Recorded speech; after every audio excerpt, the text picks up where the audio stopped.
ஆன்மீக ஒளி நேயர்களுக்கு வணக்கம். இன்று நீங்கள் இந்த பதிவை தற்செயலாக பார்க்கவில்லை. சிவபெருமானின் ஆணைப்படிதான் இந்த நிமிடம் உங்கள் திரையில் இது தோன்றியிருக்கிறது. ஆம், கலங்கி போய் நின்றிருக்கும் தன் பக்தனை தேடி ஈசனே இன்று நேரில் வந்து பேசுகிறார். இன்னைக்கு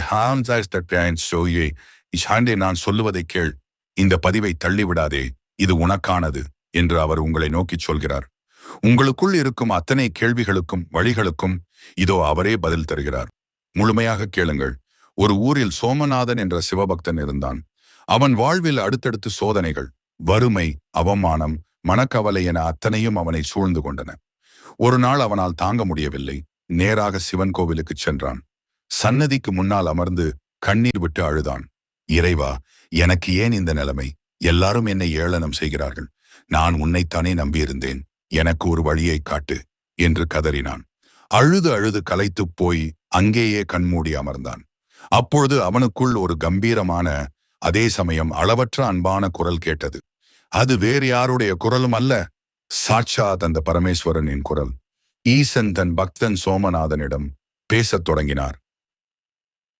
மகனே, கண் கலங்காதே. உன் அத்தனை கண்ணீர் துளிகளையும் நான் பார்த்து கொண்டுதான் இருக்கிறேன். ஈசன் என்னை மறந்துவிட்டான் என்று நீ நினைத்த அத்தனை இரவுகளிலும் நான் உன் அருகில்தான் அமர்ந்திருந்தேன். உனக்கு தெரியுமா, ஒரு சிற்பி பாறையை செதுக்கும் போது அந்த பாறைக்கு வலிக்கும்.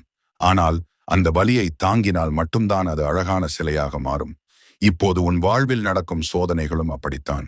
உன்னை உடைப்பதற்காக அல்ல, உன்னை மிகச் சிறந்தவனாக உலகிற்கு காட்டுவதற்காகவே இந்த சோதனைகள். எல்லாம் முடிந்துவிட்டது என்று நீ நினைக்கும் இடத்தில் இருந்துதான் நான் உன் புதிய வாழ்க்கையை தொடங்கப் போகிறேன். உன்னை தூற்றியவர்கள் முன்னால் உன்னை வாழ வைக்க வேண்டியது என் பொறுப்பு. நீ செய்ய வேண்டியதெல்லாம் ஒன்றுதான். அஞ்சாதே, எல்லாவற்றையும் என்னிடம் விட்டுவிடு.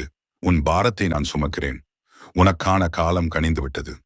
கலங்காமல் எழுந்து நட, நான் உன்னோடு இருக்கிறேன். ஈசனின் குரல் கேட்டு சோமநாதன் கண் விழித்த போது அவன் மனதில் இருந்த அத்தனை பாரமும் நீங்கி இருந்தது. முகம் பிரகாசமாக மாறியது. ஈசன் தன் கையை பிடித்து நடத்துவதை அவன் உணர்ந்தான். அன்பானவர்களே, சோமநாதனுக்கு கிடைத்த அந்த ஈசனின் வாக்கு இன்று இந்த வீடியோவை பார்த்து கொண்டிருக்கும் உங்களுக்கும் பொருந்தும். உங்கள் கஷ்டங்கள் தீரப்போகின்றன. ஈசனின் அருள் உங்களுக்கு கிடைத்துவிட்டது என்று நம்பினால் கமெண்ட் பகுதியில் ஓம் நம சிவாய் என்று எழுதுங்கள். இந்த ஆன்மீக ஒளி சேனலை சப்ஸ்கிரைப் செய்து இந்த தெய்வீக பதிவை மற்றவர்களுக்கும் பகிருங்கள். திருச்சிற்றம்பலம்.